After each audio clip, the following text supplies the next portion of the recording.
movie Taken is starring Liam Neeson, right? Liam Neeson is a man named Brian Wells. He's an ex-CIA operative, and he has a daughter. His daughter is 17 years old. And at the beginning of the movie, here's the father. And the father, he loves his daughter, and he wants to protect her. He wants every good thing for her. And she wants to go tour Europe and follow U2 around Europe. And he gives her all of the warnings he possibly could give her.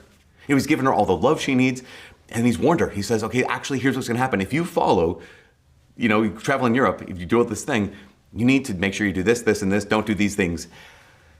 And of course, she doesn't do those things. She doesn't do what he said. And he warns her about traveling abroad. She does it anyways. And there's this horrible scene where she and her friend are in this apartment, and these traffickers come in. And there's a scene where she's under her bed hiding from the trafficker, but he's in the house. She calls her dad. And her dad's voice on the other end of the line, he tells her, basically he tells her, this is what's gonna happen. He's already in the house. He's gonna find you. He says this, he's telling his daughter, he says, no, this next part is very important. They are going to take you. But you need to stay focused. And he tells her what to do. And then the enemy takes her. I think this is straight out of Genesis chapter 2 and Genesis chapter 3. In Genesis chapter 2, what do we have? We have our good Father who loves us so much. He gives us every good thing and even warns us, okay, you have all these, you have everything you possibly could need. No, here's the warning. Stay away from this thing over here. And what do? We don't stay away from it. What we choose to do is we choose to reach out and take what was not meant to be ours.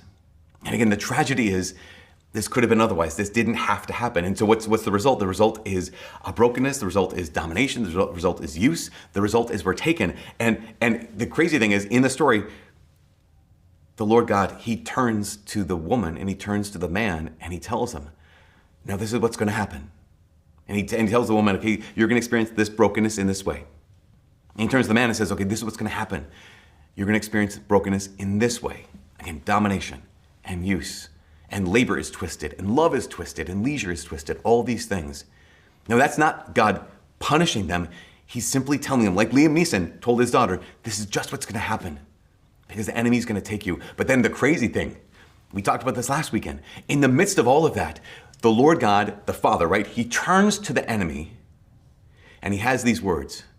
He says to the enemy, he says, I will put enmity between you and the woman, between her offspring and yours. He will crush your head while you strike at his heel. This is, you guys, imagine that in Liam Neeson's voice, just like for a moment. Because what does Liam Neeson do?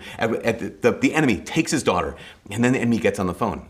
And this is the Lord God speaking to the serpent. This is Liam Neeson speaking to his daughter's capturer, his daughter's kidnapper, his daughter's trafficker. And he says, listen, he has a very particular set of skills, but he says, but if you let her go, that'll be the end of it.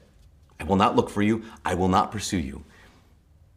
But his final line is, but if you don't, I will look for you. I will find you, and I will kill you. This is God saying to the serpent, I will crush your head. The whole rest of the movie is the rescue. The whole rest of this book is the rescue. The whole rest of the story is the rescue. The hard part is, in the movie, imagine, put yourself in the position of the 17-year-old. She didn't know. She didn't know her father was fighting for her, and too many of us, we don't know the gospel. All we know is that we're captured. But we have this thought in our heads is, no one is looking for you. That's why Paul has to remind the Thessalonians. He has to remind them, like, listen, remember, you're not in the darkness. You know the truth. This is not the end. That God is fighting for you. In fact, there's this line in the Old Testament. It's in the book of Wisdom, chapter 18, where God even prophesies this. And God says this. It says, when peaceful stillness encompassed everything, and the night in its swift course was half spent. So in the middle of darkness, in the middle of the night, what happens? It says, Lord God says, your all-powerful word from heaven's royal throne leaped into the doomed land, a fierce warrior bearing the sharp sword. So what happens is, here's God himself. Your word, right? Jesus Christ is the word made flesh. Your all-powerful word from heaven's royal throne leaped into the doomed land, a fierce warrior bearing the sharp sword. And here's the recognition is what happens is God did this. He went on a rescue mission. He took on our human nature. And he became one of us.